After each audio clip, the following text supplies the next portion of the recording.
Our next speaker to talk a little bit about the context of the report is Dr. Mark O'Donoghue, who's the CEO of the Australian Water Recycling Centre of Excellence.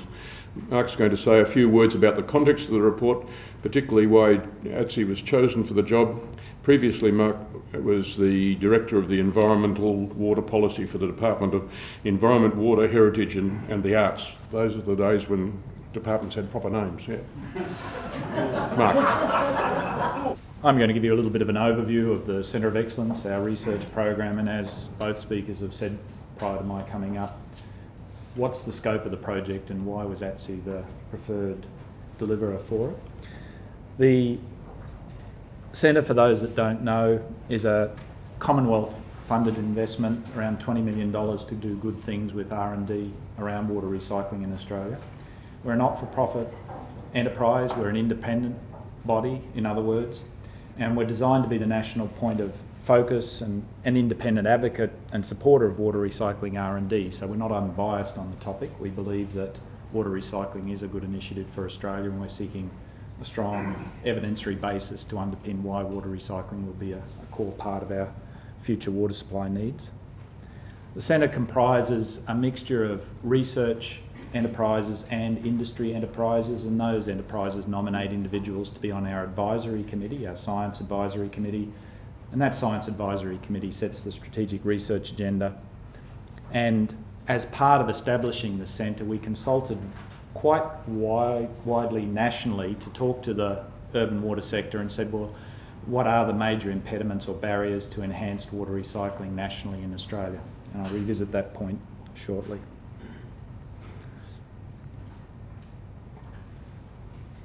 When we talk to our project leaders, we try and instill a number of key elements into the discussions that they have with us and flow them through into the projects. First and foremost, that water recycling is important, but it is only going to be one of the components required to secure our future water supply. We recognise that a portfolio approach to future water supply is the appropriate approach to take.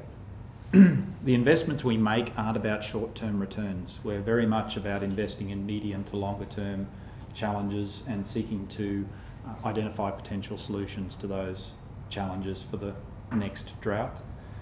Interestingly, when you have a look at the number of El Niños and significant El Niños identified by the Bureau of Meteorology, the significant El Niños are about a decadal pattern.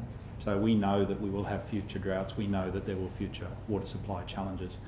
And so having a research program like ours, investing in addressing those next challenges, is potentially going to be quite valuable for the water sector in Australia. And the key thing is that we're focusing on a range of end uses, not just for potable consumption, but we're looking at water recycling for industry, environment, food. And the key thing that we're trying to do, and one of the successes of this project, has been positioning Australia on the international scene, not just on the national scene, and making contributions to the debate and dialogue overseas as well as here. When we consulted around the country about what the major challenges were for water recycling going forward in this country, the technical challenges weren't seen to be the only major impediments. Certainly the 4 areas that the urban water sector in Australia identified were social, economic and environmental values of water recycling need to be better explained, need to be better defined. Australians have a love affair with recycling. We produce, reuse, recycle just as part and parcel of everyday life, whether it's glass, whether it's aluminium, and when it comes to water, we're quite strong advocates of water recycling as well. We're so strong an advocate for it that sometimes when you look for the evidentiary basis of why it's a good idea in a particular application, you sometimes don't find the depth of evidentiary premise that you'd like to find. And we want to use that information that we are developing through a number of projects that we're investing in about why is water recycling a good idea to shape the future, to shape the arguments about why water recycling will be a good option together with the other water supply options into the future. So that's our first goal. Our second goal is around streamlining regulatory processes in Australia.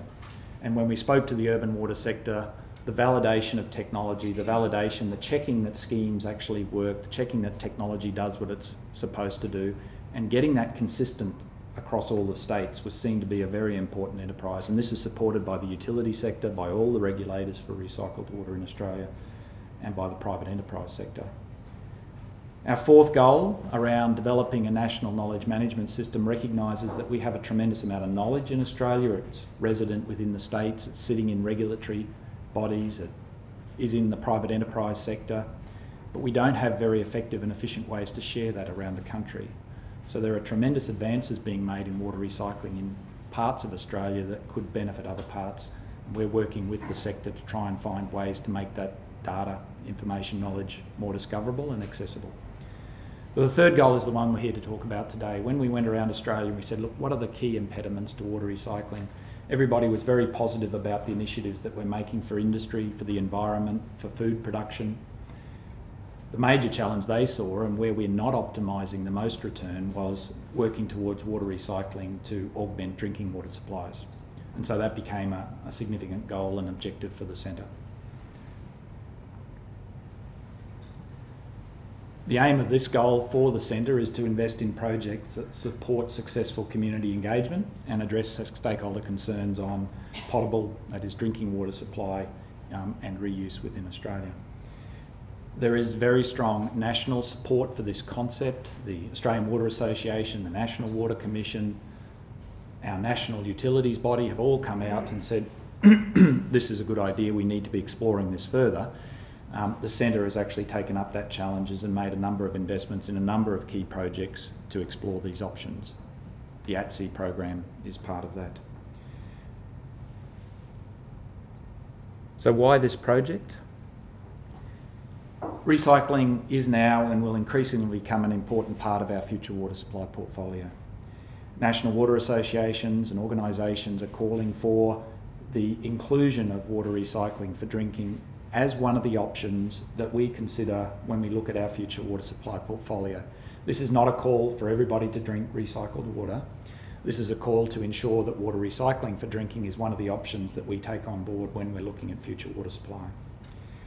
Australia's been quite progressive in this area. We've taken first step with the development and support of national guidelines for water recycling for drinking.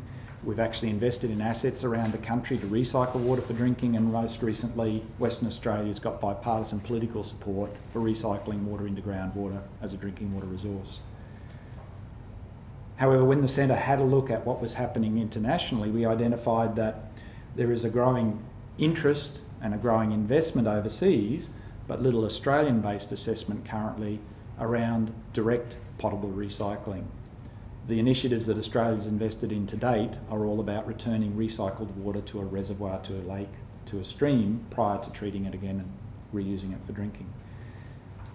The interest internationally, and something that we believed Australia should be exploring itself, is how can we look at and what are the value-based propositions for taking recycled water and putting it directly into a treatment system or a distribution system.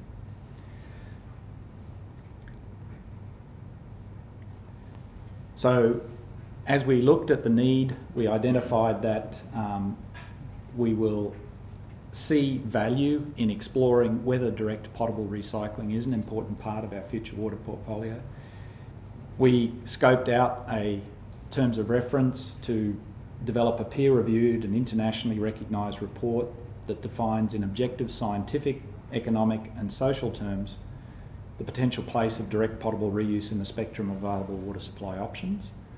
And we recognised that this was going to be tackling a new water supply opportunity. We also recognised, however, that this is a challenging space for Australians to discuss, and that there are still questions in the community, in the policy circles and in the industry that need to be addressed. And so we believe to take the first steps down this road that we would need a credible science and engineering team to look at these issues, and we need to produce a report that will be internationally recognised and get it done by an independent organisation. ATSI's members, the Fellows of the Academy, have expertise and practical skills to undertake this challenge. The organisation itself is very well respected, is seen to be independent. And we believe that commissioning ATSI for this program, we would actually have a valuable product, and that product would be recognised for the outcomes that it was talking about and make a very useful contribution to the national debate around this topic. And so I'm very pleased to be here today after the work that ATSI has been undertaking to participate in the launch of the project, and I look forward to the discussions not only today but having continuing discussions nationally around this very important topic. Thank you for your attention today.